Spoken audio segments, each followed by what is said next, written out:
Era una noche estrellada en Zumbas Cantos, un pequeño pueblo enclavado entre densos bosques y colinas silenciosas. Las farolas emitían un débil resplandor sobre las calles empedradas.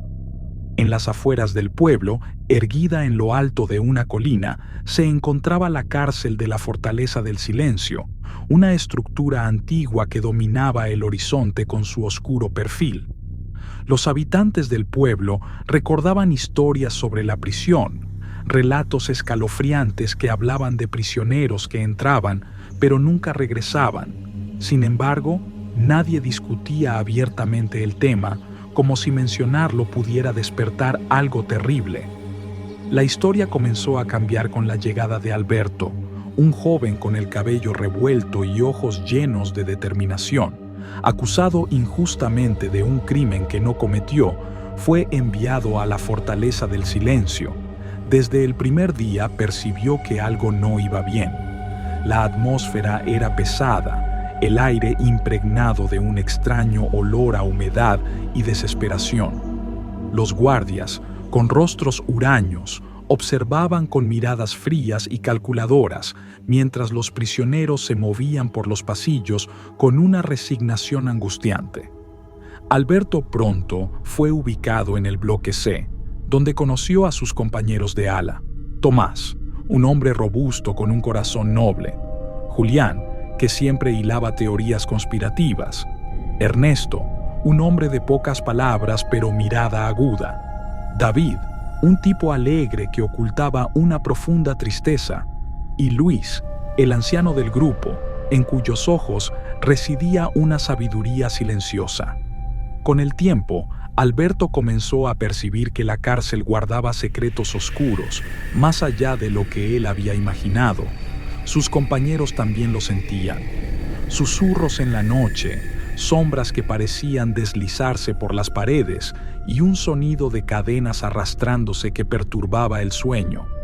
Alberto, guiado por una mezcla de curiosidad y deseo de justicia, decidió investigar, convencido de que algo siniestro estaba enterrado bajo los cimientos de la Fortaleza del Silencio.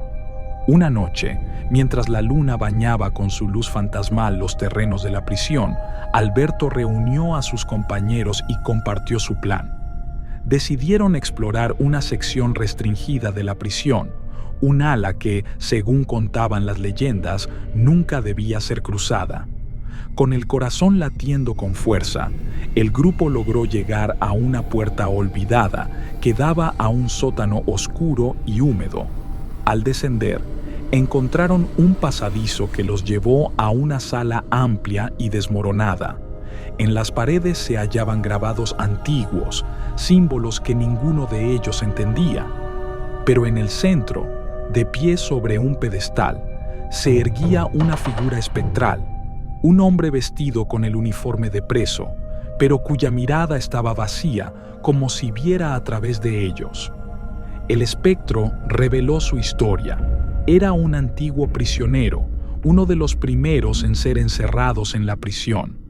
Junto con muchos otros, había sido sometido a experimentos inhumanos por parte del director original de la cárcel, un hombre obsesionado con la alquimia y los secretos de la vida y la muerte. Las almas de los prisioneros habían quedado atrapadas, selladas por el poder oscuro del director, incapaces de encontrar descanso. El deseo de venganza las mantenía atadas a este mundo, y sus tormentos continuaban alimentando la malevolencia que permeaba la cárcel. Alberto y sus compañeros quedaron paralizados ante la abrumadora tristeza y furia contenidas en el espectro.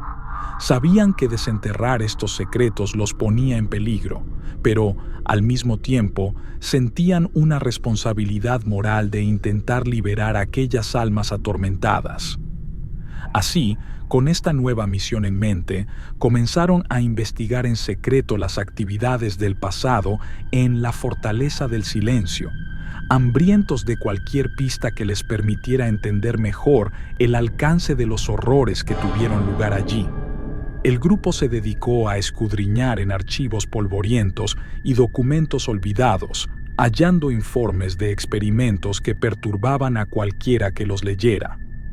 Entre las páginas amarillentas encontraron nombres, fechas y técnicas que hablaban de un siniestro intento por combinar ciencia oscura y manipulación de la vida más allá de la muerte. A pesar de las vagas instrucciones y la omisión de muchos detalles cruciales, estos registros capturaban retazos de un oscuro proyecto llevado a cabo con un propósito incierto, encabezado por el enigmático director. Mientras tanto, en la superficie, la prisión funcionaba como cualquier otra, pero Alberto sabía que el tiempo apremiaba. Las manifestaciones sobrenaturales se tornaban más intensas cada noche y, durante el día, Alberto y sus compañeros notaban sombras anómalas que se deslizaban furtivas a la vista de todos. El director actual, el tenebroso señor Balmaceda, parecía tener alguna conexión con el pasado de la cárcel. Su comportamiento enigmático, junto con sus excursiones nocturnas por los pasillos, hacían al grupo sospechar que él podía estar intentando continuar o tal vez liberar el poder oculto bajo la prisión. Una madrugada, armados con cualquier objeto que pudiera proporcionarles cierta protección, Alberto y sus compañeros decidieron escabullirse nuevamente hacia las profundidades de la cárcel. Esta vez, iban preparados para un enfrentamiento con lo desconocido. Se encontraron una antigua capilla en ruinas, sus vitrales mugrientos y casi completamente rotos, donde aparentemente el terrible director había llevado a cabo sus rituales. Al investigar, descubrieron un altar cubierto de runas que Alberto intentó descifrar con el conocimiento adquirido en sus investigaciones. Mientras Alberto susurraba las palabras grabadas, la habitación comenzó a vibrar y el aire se tornó denso y sofocante. Las almas atrapadas de los prisioneros empezaron a aparecer una tras otra, llenando el espacio con sus lamentos. Una figura espectral emergió del altar. Era el director original, su rostro una máscara de odio y desesperación. Era un ser condenado por su propia creación, controlando a las almas cautivas y obligado a permanecer en un ciclo interminable de tormento. En ese momento, el director se abalanzó sobre el grupo con una furia indescriptible, desatándose una lucha desesperada para sobrevivir. Guiados por el consejo del espectro que habían encontrado anteriormente, Alberto y sus amigos comprendieron que el sacrificio de sus propias almas era la única manera de romper el ciclo. Con una valentía increíble, los prisioneros decidieron ayudar a Alberto en una última acción destinada a liberar al director y a las almas, sabiendo en su corazón que podía significar su propia perdición. Eran conscientes de que la muerte era la única vía de escape de aquel infierno. Mientras repetían con resignación y esperanza las palabras finales del antiguo lenguaje, uno a uno caía, espíritus empaquetados hacia el otro lado, hasta que finalmente quedó Alberto, quien con la luz tenue del amanecer, entrando por la capilla, y sentía que sus palabras resonaban más allá del plano visible.